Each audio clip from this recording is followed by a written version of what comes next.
Templeton is going to do a foreign exchange contract with somebody else, we'll go to HSBC and say, you're going to be our counterparty, and you go deal with the other, collecting the money from the other customer.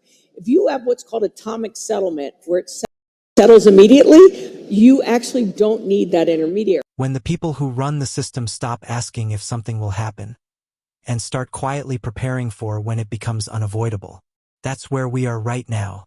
And that's why the name Franklin Templeton matters more than almost any crypto influencer, hedge fund rumor, or viral prediction you've seen online. This is not a small firm chasing relevance. Franklin Templeton manages over $1 trillion in assets. Pension funds, governments, institutions that don't speculate, they allocate.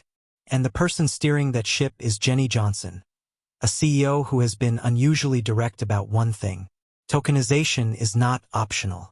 It's not experimental. It's the future plumbing of global finance. By the opportunities. I think AI gets a lot of coverage, and blockchain is still a bit of, you either believe it or you don't, and it's all that crypto thing. And I think that misses a bit of the story. So as I mentioned, the thing with the challenge in technology is this managing the data. Yeah. What blockchain does is it's basically a technology that does three things really well. It has an immutable source of truth. So if I own a token, I have all rights to that token. It has the ability to execute a smart contract. So whatever those rights are, they get programmed in. So if I'm doing a foreign exchange contract with somebody, and if that statement alone should make you sit up straighter if you hold XRP, XLM, or HBAR. Because tokenization doesn't live in isolation. It needs rails. It needs settlement layers. It needs networks that can move value instantly, cheaply, and compliantly at global scale. And that's where this story gets interesting. Let's strip away the noise. Tokenization is not about memes, charts, or retail traders. It's about turning real-world assets into programmable digital instruments. Stocks, bonds, money market funds, treasuries, real estate. Instead of these assets being trapped in slow, fragmented systems that settle in days, tokenization allows them to move in seconds, with instant finality and real-time transparency. From Franklin Templeton's perspective, this is not ideological. It's operational. Every delay costs money. Every intermediary adds friction. Every reconciliation step increases risk. Tokenization removes layers. And Jenny Johnson has been clear. This is not some distant future idea. It's already happening quietly, methodically, inside institutions that don't announce experiments unless they're serious. That alone reframes how you should think about crypto networks. Because if tokenization becomes the backbone of capital markets, then the question is no longer, which coin will pump? It becomes, which networks are being trusted to move institutional value? Why XRP keeps showing up in these conversations. XRP's role has always been misunderstood by retail. It was never designed to compete with Bitcoin's narrative or Ethereum's smart contract culture. XRP was built for settlement. Fast, liquid, neutral, interoperable. That's exactly what tokenized markets require. When assets are tokenized, you still need a way to move value between institutions, jurisdictions, and currencies. You need liquidity that can bridge systems without friction. That's why XRP keeps reappearing in institutional conversations, not as a speculative asset, but as infrastructure. Franklin Templeton doesn't talk about XRP like a lottery ticket. They treat it like a financial tool. And that distinction matters more than price action ever could. When a firm of that size integrates an asset into regulated products and internal strategies, it signals something deeper than belief. It signals confidence in survivability. Now let's talk about XLM, because this is where many people underestimate what's happening. Stellar was designed with compliance, simplicity, and interoperability in mind. It's not flashy. It doesn't chase trends. And that's exactly why institutions like it. Tokenized funds don't need hype. They need predictability. They need low fees. They need networks that won't break under load. Franklin Templeton's involvement with tokenized funds on networks like Stellar shows something critical. Institutions are already issuing real financial products on blockchain rails. Not test tokens. Not proofs of concept. Actual yield-generating instruments. That means XLM isn't being valued for what retail traders think it should be. It's being valued for what it can reliably do. And that's a dangerous thing to underestimate. HBAR enters the conversation for a different reason. Governance, enterprise trust, predictable performance. Hedera was built with institutional sensibilities from day one. Governing councils, known participants, enterprise-grade architecture. Tokenization at scale isn't just about speed, it's about who is allowed to touch the system. HBAR fits into this narrative as a network designed for regulated environments where reputation and stability matter. That's why you keep seeing XRP, XLM, and HBAR mentioned together.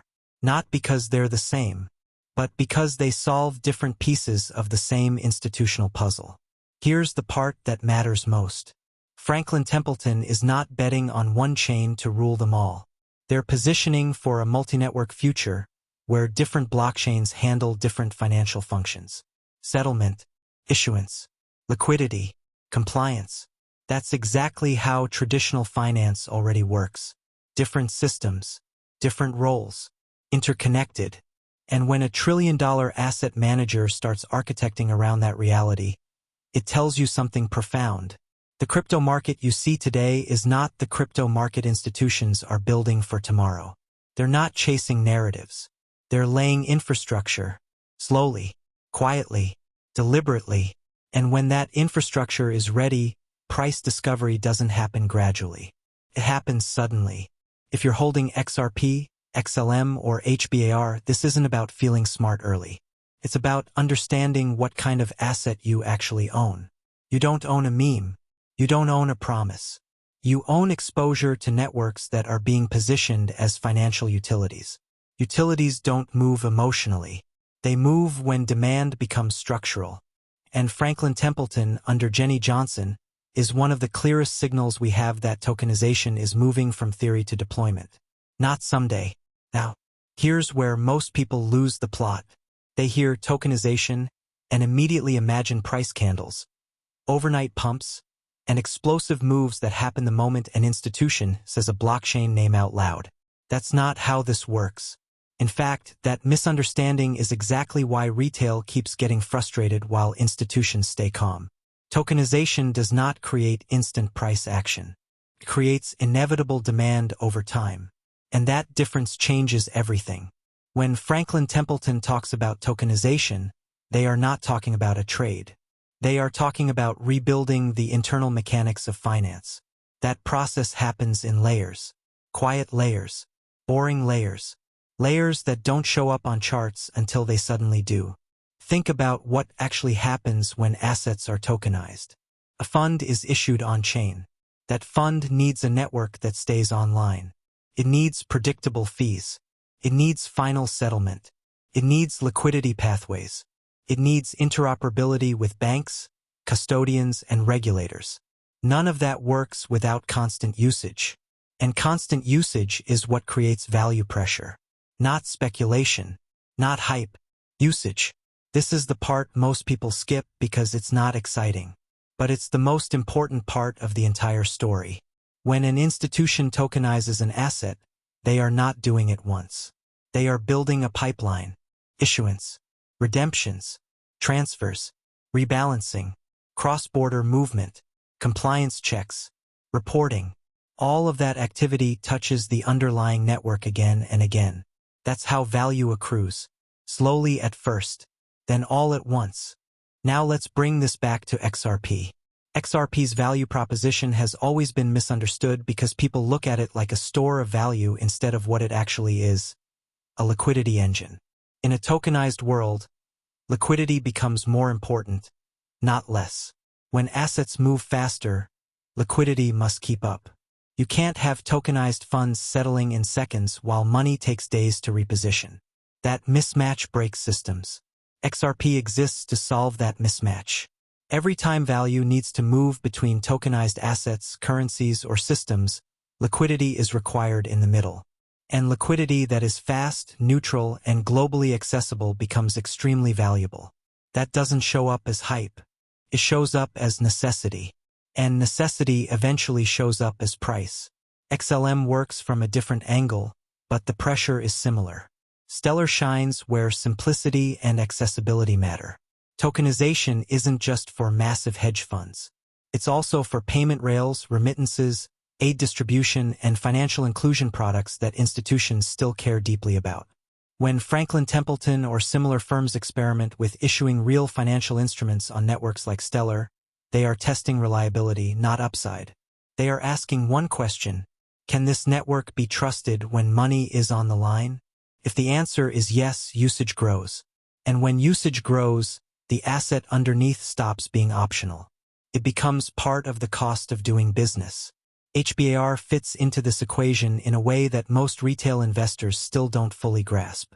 Hedera isn't built to be loud. It's built to be acceptable. Governance matters in tokenized finance. Auditability matters. Predictability matters. Institutions do not want surprises in the base layer of their financial stack. HBAR offers that predictability. So when people ask, why isn't the price moving yet? They're asking the wrong question. The real question is the network being positioned inside future workflows? And in the case of XRP, XLM, and HBAR, the answer keeps quietly leaning toward yes. This is why valuation feels broken right now. Markets are emotional. Infrastructure is logical. The market reacts to news. Infrastructure responds to planning. Tokenization lives in planning. And planning always precedes repricing. Here's another truth most people don't want to hear. Institutions are not early. They are careful. They move when risk is lowest, not when upside is loudest. That means by the time they commit publicly, most of the groundwork is already done. Franklin Templeton didn't wake up one morning and decide to talk about tokenization. They spent years preparing for it. By the time retail notices, the system is already leaning forward. That's why these assets feel stagnant. They are waiting for recognition, not validation.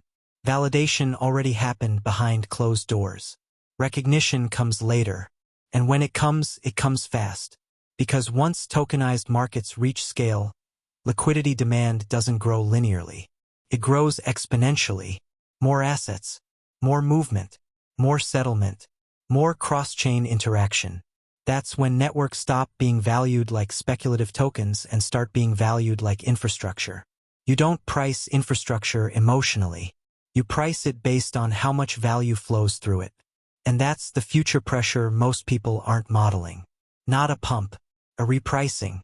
Next, we'll go deeper into why retail psychology consistently misreads this phase, how patience becomes a competitive advantage, and why the most frustrating moments often come right before the largest structural moves. There's a painful truth about markets that almost no one wants to admit. The most important phase of every major financial shift is also the most boring. Not exciting, not loud, not emotional, boring. And that's exactly why most people miss it. Retail investors are conditioned to react, not observe. We're trained by charts, social media, and constant alerts to believe that movement equals opportunity. When price is flat, conviction fades. When nothing is happening, doubt creeps in.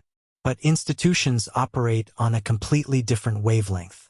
They don't ask, is the price moving? They ask, is the system being built? That difference in mindset is everything.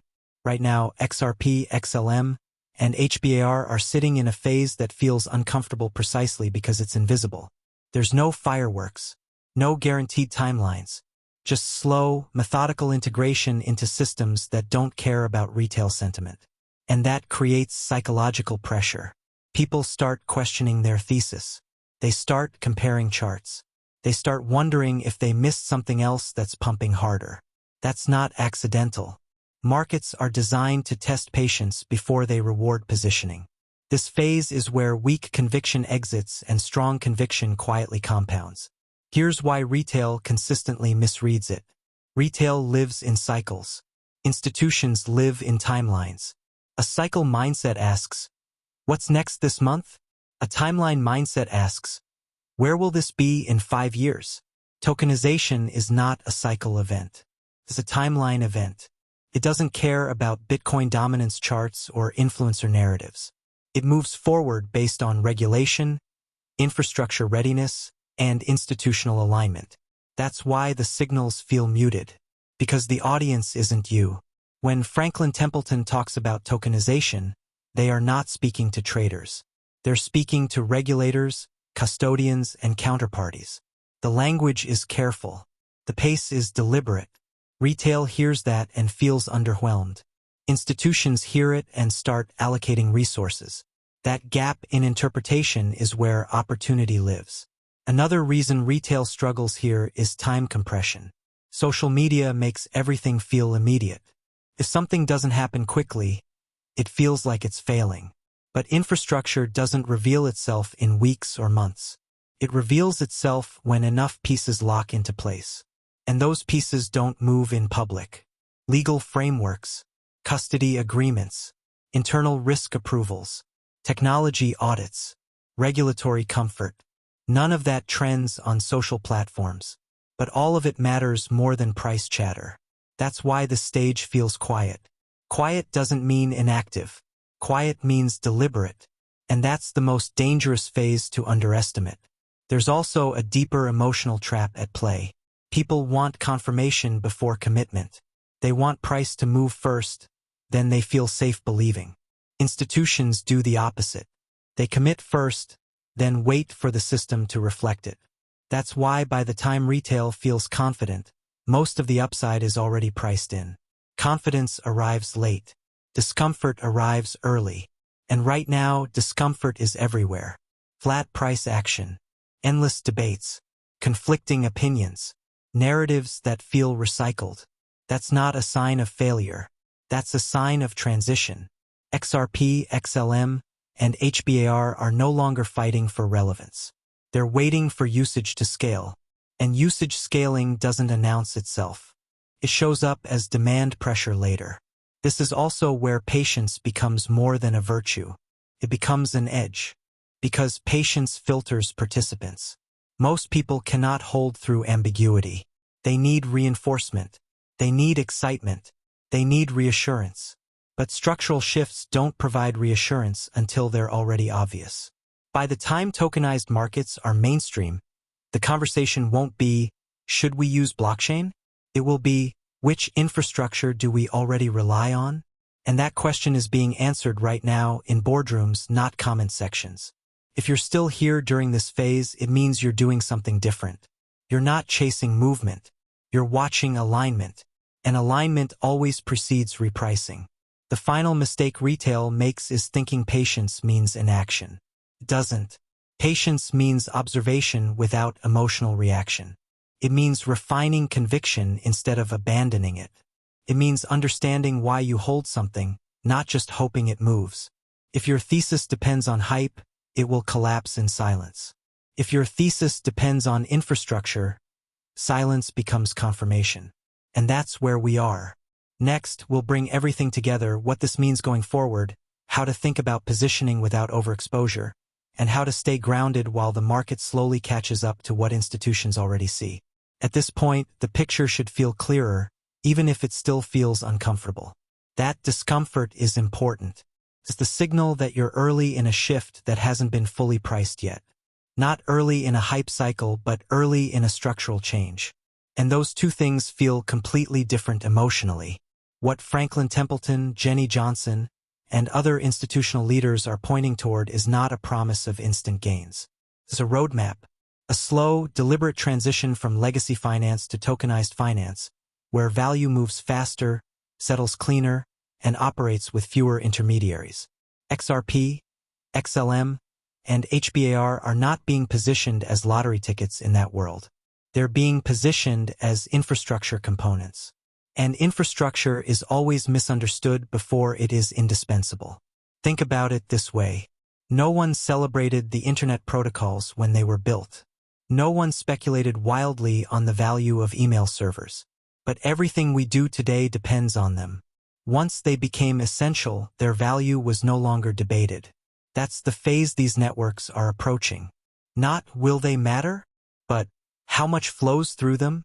And that question changes how you should think about your own positioning. This isn't about overextending or betting your future on one outcome. It's about intentional exposure. Holding assets you understand. Assets with a clear role in an emerging system. Assets that don't need hype to survive. It's also about emotional discipline. There will be moments when nothing happens. Weeks, months, maybe longer.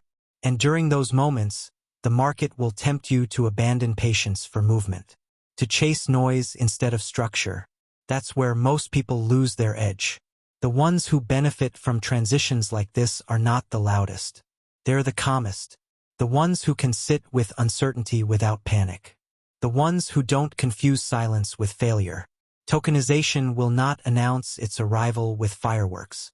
It will show up as routine, as normal, as the default way assets move. And when that happens, prices won't ask for permission. They will adjust to reality. So the real work now is internal. Understanding why you're holding. Deciding your risk honestly. Ignoring timelines pushed by emotion. Because when the shift becomes obvious, the opportunity to position comfortably will already be gone. You don't need to convince anyone else. You don't need validation from charts or commentators. You just need clarity about what you're holding and why. That's how people stay grounded while the world catches up. If this breakdown helped you see the bigger picture beyond price and hype, hit the like button. It helps this kind of long-term thinking reach people who need it. Subscribe if you want calm, grounded perspectives instead of daily panic. And comment positioned if you're holding with intention and patience, not fear, because the biggest shifts reward understanding long before they reward attention.